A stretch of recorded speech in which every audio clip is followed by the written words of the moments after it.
हम लोग इस क्लास के अंदर में मार्ले मिंटो सुधार अधिनियम और इससे संबंधित जो महत्वपूर्ण फैक्ट होगा और इसके आगे जो होगा दिल्ली दरबार, तीसरा दिल्ली दरबार का आयोजन, वो सारा चीज़ इस वीडियो के अंदर में कवर करेंगे। हैंड रिटन क्लास नोट्स है और ये आप लोगों की सभी प्रकार की प्रतियोगिता परीक्षा के लिए महत्वपूर्ण होने वाला है। तो सबसे पहला समझते हैं मार्ले मिंटो इस सुधार अधिनियम। और मार्ले मिंटो सुधार अधिनियम जो है ये हुआ कब था? 1909 में। अब यहाँ पर बात करते हैं ये मार्ले कौन थे और ये मिंटो द्वितीय कौन थे। मार्ले की बात करें तो भारत के जो राज्य सचिव था वो था मार्ले, और मिंटो द्वितीय जो था ये भारत के वायसराय थे। ये भारत के राज्य सचिव का जो पद शुरू हुआ ये 1858 के भारत शासन अधिनियम के द्वारा एक नए पद का सृजन किया गया था। तब से भारत का राज्य सचिव बनाया जाने लगा और इस तरह से भारत के प्रथम राज्य सचिव जो बने थे वो एडवर्ड स्टेनले बने थे। एडवर्ड स्टेनले, इसको भी ध्यान रखिएगा। भारत के पहले भारत राज्य सचिव कौन थे? तो वो एडवर्ड स्टेनले थे। इसी तरह से 1909 में भारत का जो राज्य सचिव था वो था मार्ले, और इस समय भारत के जो वायसराय थे वो थे मिंटो द्वितीय। इस दोनों के बीच में एक सुधार अधिनियम आता है जिसका नाम है मार्ले मिंटो सुधार अधिनियम, और ये किस वर्ष हुआ था? 1909 में। इस नीति को अंग्रेजों को फूट डालो और शासन करो की नीति कहते हैं। तो इस तरह से ये जो मार्ले मिंटो सुधार अधिनियम है, इस मार्ले मिंटो सुधार अधिनियम को कहा जाता है कि अंग्रेजों को फूट डालो और शासन करो की नीति भी कहा जाता है, इसको भी ध्यान रखिएगा। उसके बाद है कि इस अधिनियम के द्वारा मुस्लिमों को एक पृथक निर्वाचक मंडल दिए गए और वोट के लिए विशेषाधिकार दिया गया। तो यहाँ से भी प्रश्न पूछा जाता है कि मुसलमानों को यानी मुस्लिमों को एक पृथक निर्वाचक मंडल दिया गया किस सुधार अधिनियम किस अधिनियम के द्वारा? तब हम लोग आंसर करते हैं 1909 का मार्ले मिंटो सुधार अधिनियम के द्वारा। और साथ ही साथ मुस्लिमों को वोट के लिए एक प्रकार का विशेष अधिकार भी दिया गया, ये भी ध्यान रखिएगा। और इसके साथ में क्या हुआ था? इसके साथ हुआ था केंद्रीय विधानमंडल में सदस्यों की संख्या बढ़ा दी गई। तो ये भी हुआ था मार्ले मिंटो सुधार अधिनियम के बाद। तो मार्ले मिंटो सुधार अधिनियम के द्वारा महत्वपूर्ण जो प्रश्न सबसे महत्वपूर्ण बनेगा यहाँ पर कि किस अधिवेशन यानी किस अधिनियम के द्वारा मुस्लिमों को एक पृथक निर्वाचक मंडल दिए गए और वोट का एक विशेष प्रकार का विशेषाधिकार दिया गया? तो वह है मार्ले मिंटो सुधार अधिनियम जो कि 1909 में हुआ था। अब हम लोग बात करते हैं 1911 का तीसरा दिल्ली दरबार। 1911 का तीसरा दिल्ली दरबार के पहले हम लोग बात कर लेते हैं पहला दिल्ली दरबार। अगर पहला दिल्ली दरबार की बात करें तो पहला दिल्ली दरबार 1877 में लगाया गया था, आयोजन किया गया था पहला दिल्ली दरबार का। और इस समय भारत के जो वायसराय या गवर्नर जनरल थे वो थे लॉर्ड लीटन, इसको याद रखिएगा, लॉर्ड लीटन। और उसके बाद दूसरा जो दिल्ली दरबार का आयोजन किया गया, दूसरा ये 1903 में किया गया था। और 1903 में भारत के जो गवर्नर जनरल या वायसराय थे वो थे लॉर्ड कर्जन, इसको भी ध्यान रखिएगा, लॉर्ड कर्जन। तो इस तरह से और भारतीय इतिहास में कुल मिला के 3 दिल्ली दरबार का आयोजन हुआ है। पहला हुआ है 1877 में, जिस समय भारत के वायसराय या गवर्नर जनरल लॉर्ड लीटन थे। दूसरा दिल्ली दरबार का आयोजन 1903 में, जब भारत के गवर्नर जनरल लॉर्ड कर्जन थे इस समय। और तीसरा दिल्ली दरबार का आयोजन होता है 1911 में, और 1911 में तीसरे दिल्ली दरबार का आयोजन किया जाता है 1911 में। इस समय भारत के जो गवर्नर जनरल होते हैं वो होते हैं लॉर्ड हार्डिंग द्वितीय, इसको भी ध्यान रखिएगा। लॉर्ड हार्डिंग द्वितीय के शासनकाल में भारत में तीसरा दिल्ली दरबार का आयोजन किया गया था। और इस समय इस दिल्ली दरबार के आयोजन में मुख्य अतिथि चीफ गेस्ट जो थे इंग्लैंड के राजा थे जिसका नाम है जॉर्ज पंचम। क्या नाम है? जॉर्ज पंचम। और अगर बात कर ले थोड़ा सा और आगे, जॉर्ज पंचम जो है ब्रिटेन का राजा कब बना था? जॉर्ज पंचम ब्रिटेन के राजा बने थे 1910 में। 1910 में, इसको ध्यान रखिएगा, मई 1910 में ब्रिटेन का नया राजा बनता है जॉर्ज पंचम। और उसके बाद 1911 के दिल्ली दरबार के आयोजन में वो भारत आते हैं। और इसी जॉर्ज पंचम के आगमन के उपलक्ष्य में, इनके स्वागत में मुंबई के अंदर गेटवे ऑफ इंडिया का निर्माण किया गया था। मुंबई में गेटवे ऑफ इंडिया का निर्माण, मुंबई में गेटवे ऑफ इंडिया, मुंबई में गेटवे ऑफ इंडिया का निर्माण ये कब किया गया था? 1911 में मुंबई में गेटवे ऑफ इंडिया का निर्माण किया गया था। इंग्लैंड के जो राजा थे जिसका नाम है जॉर्ज पंचम, वो आने वाले थे। इन्हीं के भव्य स्वागत में गेटवे ऑफ इंडिया का निर्माण मुंबई में किया गया था। देखिए इसमें जो डेट दिया है 12 दिसंबर 1911 को तीसरा दिल्ली दरबार का आयोजन दिल्ली में किया गया, इसको ध्यान रखिएगा। 12 दिसंबर 1911 को तीसरा दिल्ली दरबार का आयोजन कहाँ पर किया गया? दिल्ली के अंदर किया गया था। और इसमें जॉर्ज पंचम जो है मुंबई के अपोलो बंदरगाह पर आए, मुंबई के अपोलो बंदरगाह पर आए थे। कहाँ, किस रास्ते से आए थे? ये समुद्री रास्ते से आए थे। कहाँ पर? सर्वप्रथम ये मुंबई में आए थे। और इनके स्वागत में, यानी जॉर्ज पंचम के स्वागत में मुंबई में गेटवे ऑफ इंडिया का निर्माण 1911 में किया गया था। ये भी हम लोग पढ़े थे। यहाँ पर एक जो प्रश्न बनेगा, तीसरा दिल्ली दरबार का आयोजन कब किया गया? तब हम लोग डेट करेंगे 12 दिसंबर 1911 को। स्थान की बात करेगा तो स्थान हम लोग करेंगे दिल्ली। और अगर इसमें पूछा जाएगा चीफ गेस्ट, तो इसमें आए थे इंग्लैंड के राजा जॉर्ज पंचम। और ये किस रास्ते से आए थे? समुद्री रास्ते से मुंबई के अपोलो बंदरगाह पर आए थे। और इन्हीं के भव्य स्वागत में मुंबई में गेटवे ऑफ इंडिया का निर्माण किया गया था। गेटवे ऑफ इंडिया का निर्माण किस वर्ष? 1911 में। और ध्यान रखिएगा 1911 में भारतीय राष्ट्रीय कांग्रेस का अधिवेशन की अध्यक्षता किया था विशव नारायण धर। ये भी ध्यान रखिएगा, भारतीय राष्ट्रीय कांग्रेस का 1911 का अधिवेशन, भारतीय राष्ट्रीय कांग्रेस का 1911 का अधिवेशन की अध्यक्षता कौन किए थे? वो किया था विश्व नारायण धर। अब यहाँ पर एक सवाल बनेगा, 1911 का जो कलकत्ता 1911 का कांग्रेस का अधिवेशन कहाँ पर हुआ था? ये हुआ था कलकत्ता में। और इस 1911 के कलकत्ता अधिवेशन में, यानी भारतीय राष्ट्रीय कांग्रेस के कलकत्ता अधिवेशन में पहली बार जन गण मन गाया गया था। तो इसको भी ध्यान रखिएगा, पहली बार जन गण मन कांग्रेस के किस अधिवेशन में गाया गया था? तो 1911 के कलकत्ता अधिवेशन में।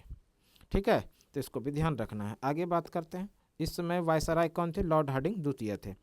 आगे है जॉर्ज पंचम के द्वारा प्रमुख घोषणाएं लॉर्ड हार्डिंग द्वारा कराया गया। देखिए घोषणा तो मांग पत्र जो बना वो बना जॉर्ज पंचम की अध्यक्षता में ही, जॉर्ज पंचम की अध्यक्षता में, लेकिन इसका जो घोषणा किया था लॉर्ड हार्डिंग द्वितीय ने।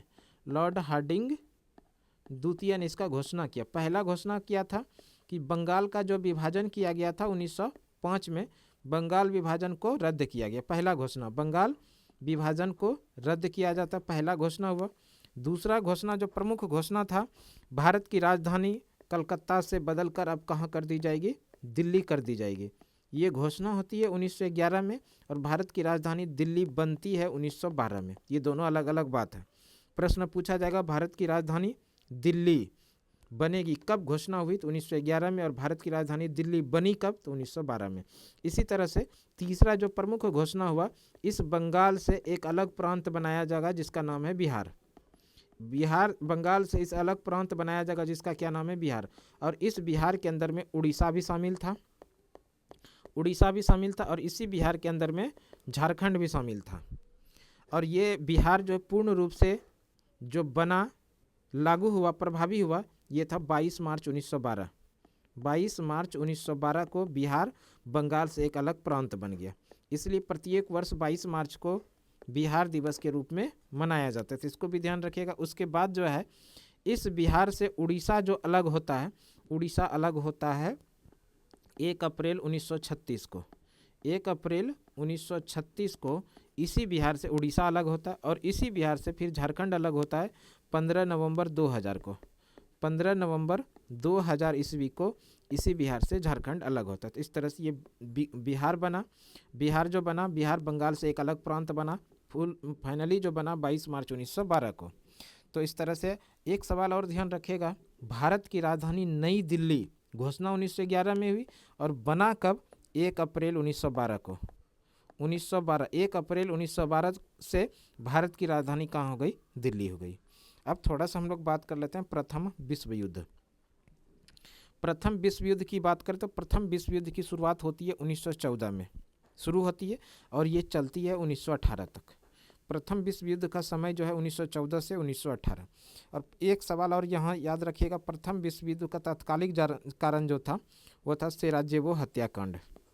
सेराजेवो हत्याकांड, सेराजेवो हत्याकांड।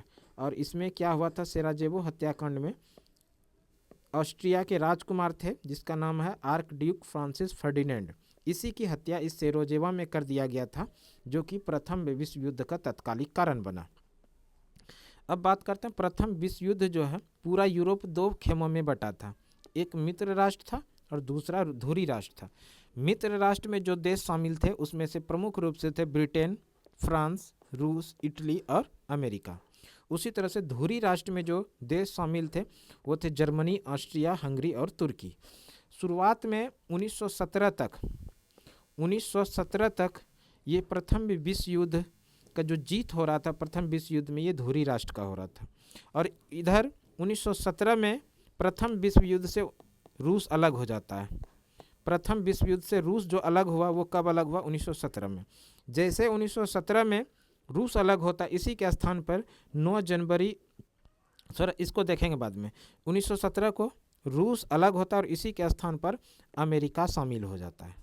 जैसे अमेरिका शामिल होता है प्रथम विश्व युद्ध में, इसका परिणाम तुरंत बदल जाता है। अब जीत शुरू हो गया किसका, मित्र राष्ट्र का।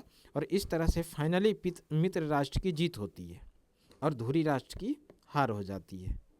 किसके आने से, अमेरिका के आने से। अमेरिका प्रथम विश्व युद्ध में कब शामिल होता है, 1917 में। किसके स्थान पर, तो रूस के स्थान पर।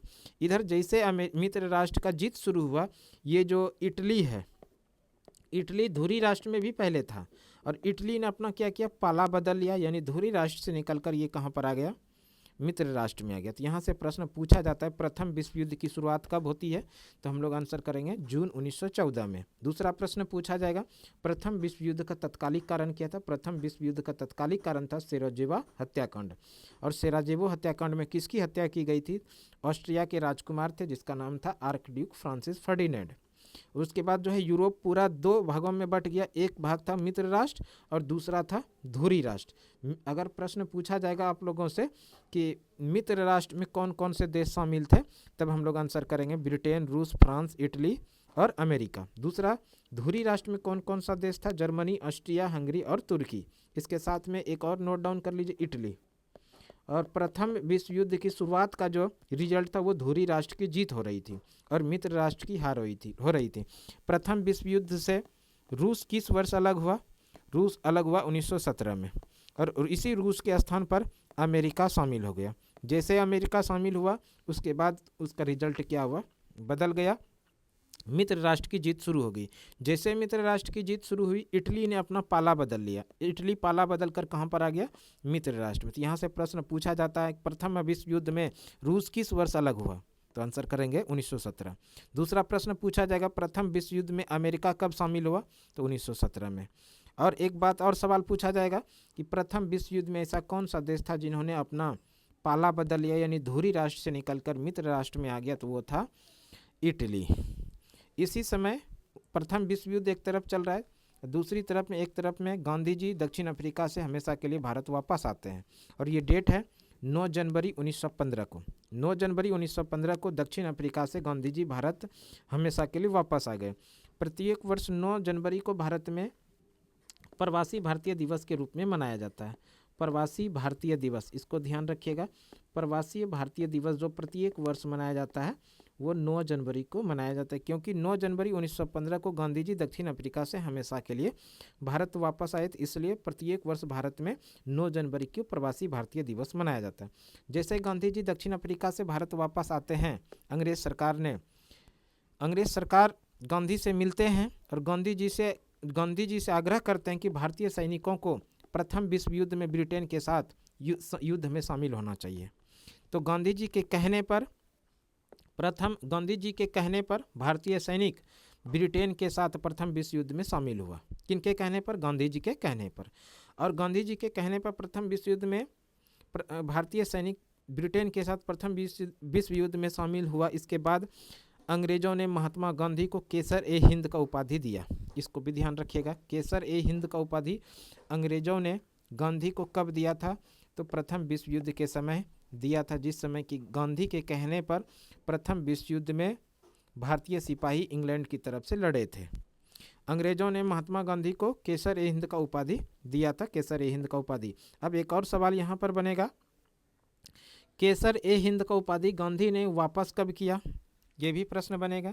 तब आप लोग आंसर कीजिएगा, असहयोग आंदोलन के दौरान, असहयोग आंदोलन के दौरान गांधी ने केसर ए हिंद का उपाधि अंग्रेज सरकार को वापस किया था, असहयोग आंदोलन के दरमियान। ना कि आप करिएगा जलियांवाला बाग हत्याकांड जो 1919 में हुआ था, इस घटना के बाद गांधी ने केसर ए हिंद का उपाधि नहीं दिया था वापस। ये गांधी ने केसर ए हिंद का उपाधि अंग्रेज सरकार को वापस किया था असहयोग आंदोलन के दरमियान। ठीक है, हमको लगता है आज की क्लास हम लोगों को यहीं तक रहने देना चाहिए। अगले क्लास में हम लोग भारतीय राष्ट्रीय कांग्रेस में और साथ ही भारतीय राष्ट्रीय आंदोलन में लखनऊ अधिवेशन पढ़ेंगे और उससे जो संबंधित फैक्ट होगा उसको कवर करेंगे। तो आज की क्लास हम लोग यहीं तक रहने दीजिए। अगली क्लास में फिर से आप लोगों के साथ मिलेंगे। तब तक के लिए धन्यवाद, जय हिंद। लेकिन जाते जाते एक अच्छा सा कमेंट बॉक्स में कर दीजिए, आपके कमेंट का इंतज़ार रहेगा। तो थैंक यू सो मच।